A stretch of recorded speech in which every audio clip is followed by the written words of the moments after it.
Gua kagak setuju kalau hubungan yang awet itu katanya harus didasari sama komunikasi. Kenapa?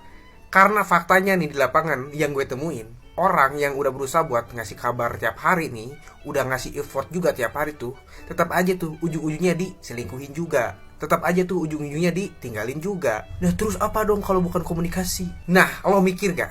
Semakin bertambah umur seseorang, semakin besar juga tuh beban sama problem yang mereka hadapi tiap harinya. Nah, otomatis kan hal ini nih mempengaruhi kepada perilaku seseorang. Yang kerja mungkin stres sama kerjaannya, yang kuliah mungkin stres sama pelajarannya.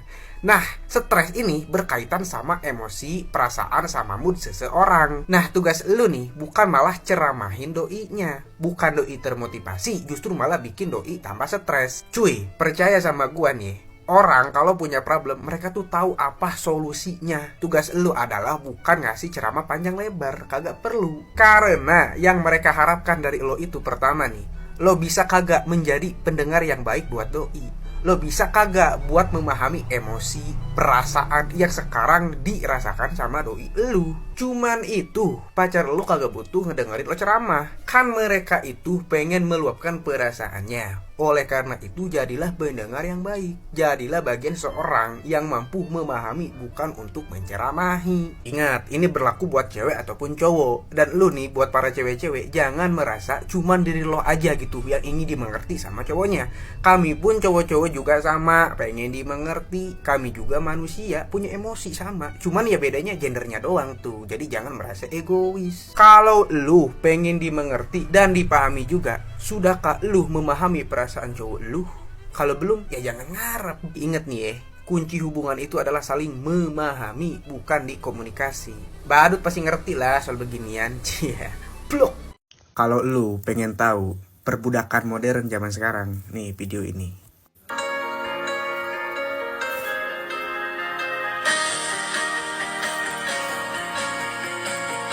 Ya, kalau konteksnya lu suami istri sih kagak jadi masalah juga. Tapi masalahnya kalau misalkan konteksnya masih pacaran, ini kan the real of perbudakan modern gitu men. Lu harus bisa bedain yang namanya ngasih effort sama sedang dimanfaatkan gitu. Kan goblok kayak begini bos, ini the real of cowok-cowok badut. Investasi yang bisa dilakukan biar nanti anak tuh cakep. Pilihin bapaknya yang ganteng. Betul, tapi ingat satu hal nih, cari cewek yang kagak dungu. Kenapa? Karena kecerdasan seorang anak itu diturunkan dari genetiknya seorang ibu.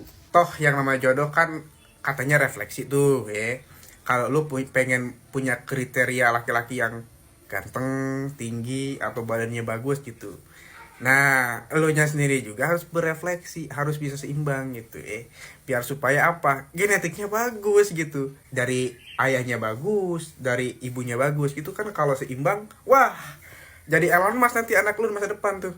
Ayo kita bikin anak.